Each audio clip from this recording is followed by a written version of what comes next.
J'ai observé cet homme pendant seulement 3 jours. Et au 4e, j'ai compris qu'il avait tué quelqu'un. Mais tu sais ce qui fait le plus peur? C'est qu'il sait peut-être que je l'ai vu. Salut, je m'appelle Alex, Alex Ray. Voilà 2 semaines que je n'ai pas quitté mon appartement à Seattle. Fracture de la jambe gauche. Je suis tombé dans les escaliers, bêtement, douloureusement, et pour longtemps. Je vis seul et franchement, l'ennui me ronge. La télé m'ennuie, les livres ne rentrent plus dans ma tête, même mon appareil photo. Il me restait mon Nikon et une grande fenêtre donnant sur l'immeuble d'en face. C'était mieux que Netflix. Je filmais les habitants comme une série. Chaque jour, un nouvel épisode. Et tout allait bien jusqu'à ce que je remarque quelque chose d'étrange. Je connaissais ces gens par leurs fenêtres, pas par leur nom.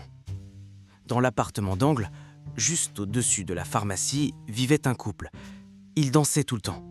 Sérieusement, chaque soir. Musique, rire, mouvement. Plus loin, une femme seule, environ 30 ans, avec un charroux. Elle fumait souvent à la fenêtre et parfois elle pleurait. Juste là, assise, en pleurs.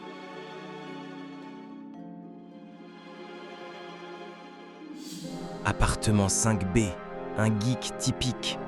Moniteur, câble, clavier rétroéclairé. Toujours avec un casque, une tasse de café à la main. Même la nuit. Mais celui qui m'intéressait le plus, c'était un homme. Appartement 4C.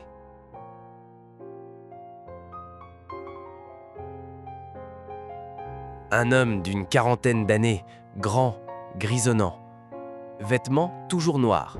Lumière dans l'appartement, presque jamais allumée. Il apparaissait vers minuit, souvent avec de grands sacs lourds. Une fois, je l'ai même vu traîner quelque chose, de grand, enveloppé dans une couverture. Et je crois qu'il m'a vu. Au début, je pensais que j'exagérais. Peut-être que c'est juste un homme discret. Mais ensuite, j'ai revu mes images. Avant, plusieurs fois, j'avais vu une femme chez lui. Mince, aux cheveux foncés, elle apparaissait dans la cuisine, buvait du café. Mais depuis quelques jours, plus aucune trace. J'ai commencé à vérifier mes archives. Oui, elle était bien là. 2, 3 fois.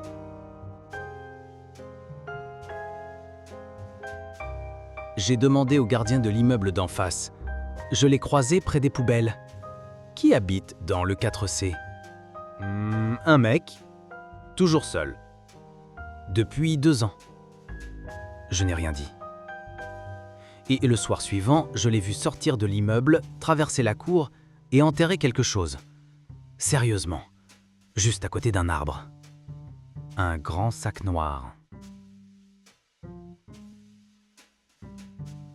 À ce moment-là, j'ai compris. Soit je devenais fou,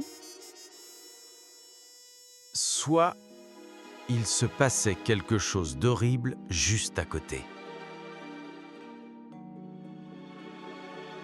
J'ai commencé à tout documenter. J'ai créé un dossier sur mon ordi, Subject 4C. J'écrivais heure, action, photo, vidéo. J'ai même monté un mur façon film policier, avec des fils rouges, des notes, des impressions papier.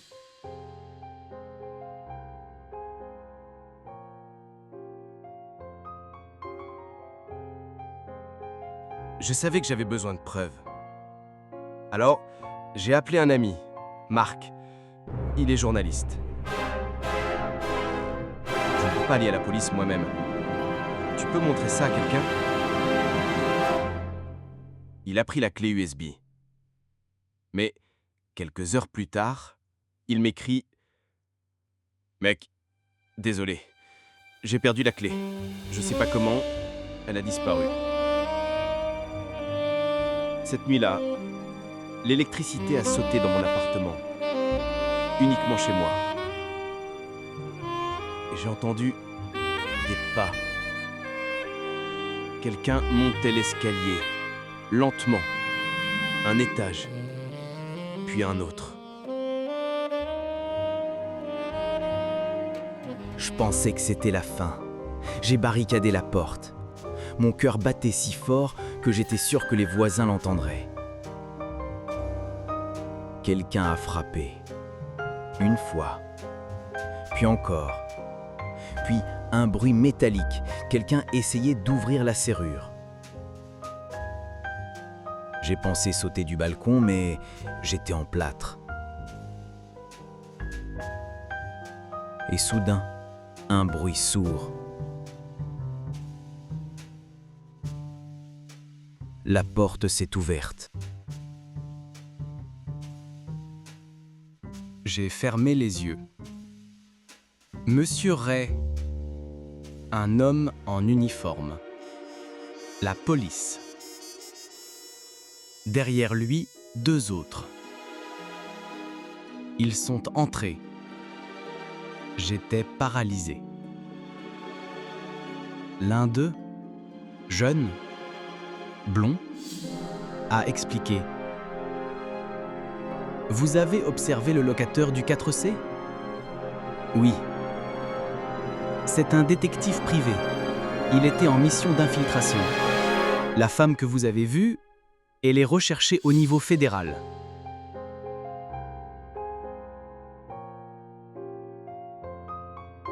Il collectait des preuves. Vous avez failli compromettre son enquête.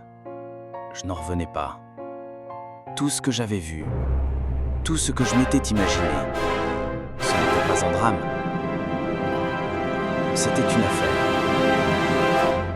Mais pas la mienne. Depuis, quelques jours ont passé. L'électricité a été réparée.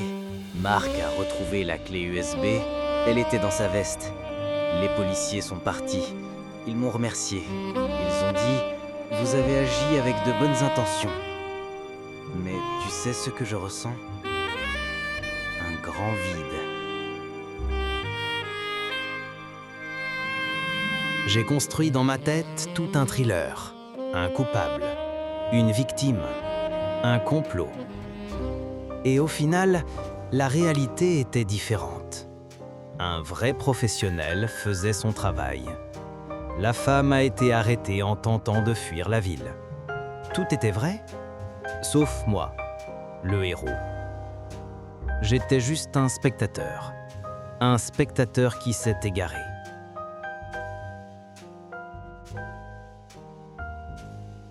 Je pensais que, derrière la vitre, on pouvait tout voir. Mais la vitre ne fait pas que laisser passer la lumière. Elle déforme. Elle fait de toi un témoin ou un prisonnier.